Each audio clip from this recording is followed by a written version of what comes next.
कौन बनेगा नेता। नगर निगम के चुनाव पास आने वाले थे। पूरे कानपुर शहर में टिकट को लेकर मारामारी शुरू थी। लेकिन सबसे ज्यादा चर्चा में वार्ड नंबर 40 की सीट थी। वो इसलिए क्योंकि इस बार वहां की सीट महिला के लिए आरक्षित थी। अब सवाल ये था कि चुनाव लड़ेगा कौन। इससे पहले ठाकुर साहब वहां से पार्षद थे और इस बार उन्होंने अपनी पत्नी सीमा ठाकुर को टिकट दिलवाई और ठाकुर साहब की शान के कारण सीमा जी ने 20,000 वोटों से चुनाव जीत लिया। अरे बधाई हो सीमा भाभी। अब तो आप वार्ड की पार्षद बन गई हैं। अब तो हमारे काम आप ही करवाएंगी। अरे ये तो सिर्फ नाम की पार्षद बनी है। वो तो महिला सीट आ गई, वरना पार्षद तो मुझे ही बनना था। अब भले ही चेहरा इसका होगा, लेकिन पावर तो मेरी ही होगी। अरे वाह भाई साहब, क्या दिमाग लगाया है आपने भी। आइए आप लोग, खाना लगा दिया है सबके लिए। सीमा जी पार्षद बन चुकी थी, फिर भी उनकी एक ना चलती। सारे काम ठाकुर साहब खुद ही संभाल लेते और जहां जरूरत पड़ती वहां सीमा जी का अंगूठा लगवा लेते। सीमा जी ज्यादा पढ़ी लिखी भी नहीं थी। एक दिन ठाकुर साहब और सीमा एक प्रोग्राम में जाते हैं। अरे ठाकुर साहब, आप आ गए। ओहो, पार्षद मैडम भी आ गई है। स्वागत है आप दोनों का। लगता है हमारे पार्षद फंड का सही इस्तेमाल हो रहा है। चलिए अब उद्घाटन करते हैं। ये लीजिए ठाकुर साहब कैची, आप ही सबसे पहले प्रवेश कीजिए। सब लोग आगे निकल जाते हैं और सीमा जी पार्षद होने के बावजूद भी पीछे खड़ी रह जाती हैं। वो देखती हैं कि वेलकम बोर्ड पर उनका नाम है, लेकिन महिला होने के कारण कोई उनका सम्मान नहीं कर रहा। अगले दिन एक आदमी उनके घर आता है। अरे ठाकुर साहब नमस्कार। कल ना हम नोटिस किए कि हमारा घर तो अवैध है और नगर निगम वाले उसे तोड़ने आ रहे हैं। अरे कुछ कीजिए ना ठाकुर साहब।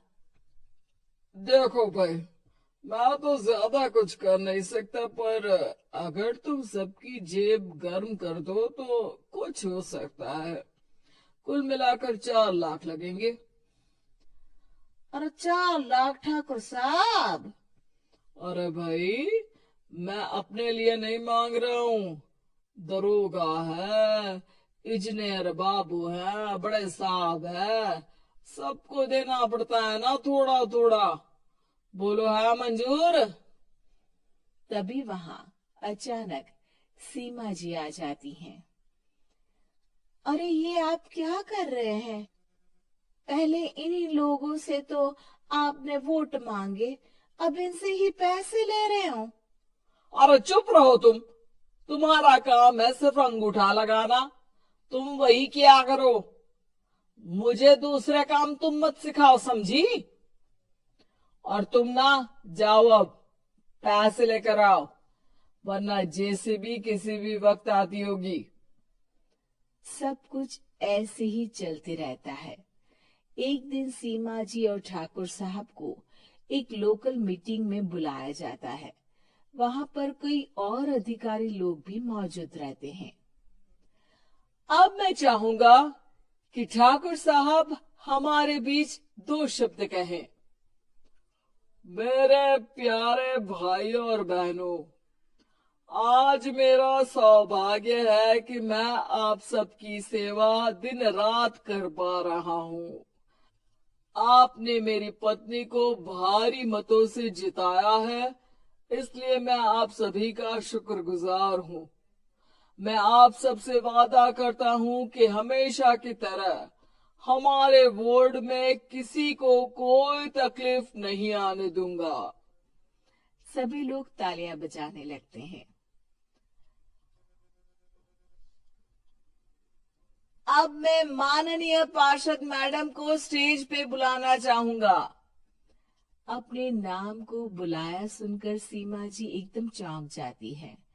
उन्हें बिल्कुल उम्मीद नहीं थी कि इतनी बड़ी जगह उन्हें मंच पर बुलाया जाएगा। जैसे तैसे वो मंच पर चढ़ती हैं।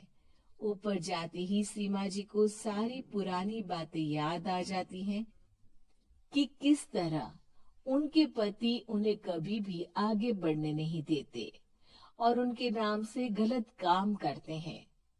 वो बोलने लगती हैं, मैं आपके वार्ड की पार्षद सीमा हूँ।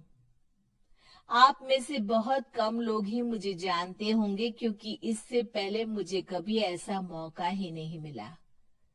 सारे मौके मेरे पार्षद पति यानी आपके ठाकुर साहब ही लेते रहे, लेकिन आज ये मौका मुझे मिला है तो मैं इसे ऐसे ही नहीं जाने दूंगी।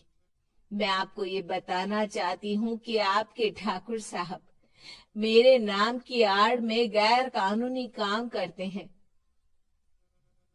जिस पर अंगूठों के निशान मेरे होते थे। इसीलिए मैं अपनी गलती मानती हूँ और आज अपने पद से इस्तीफा देती हूँ ताकि आगे से कोई गलत काम ना हो पाए। अब फैसला आप सबके हाथ में है कि आप हमें क्या सजा देना चाहते हैं। सीमा जी की बातें सुनकर ठाकुर साहब के चेहरे का रंग उड़ जाता है और वो शर्म से मुंह नीचा करके वहां से चले जाते हैं और पद से इस्तीफा देकर ही सही सीमा जी अपने आप में आत्मविश्वास महसूस करती हैं।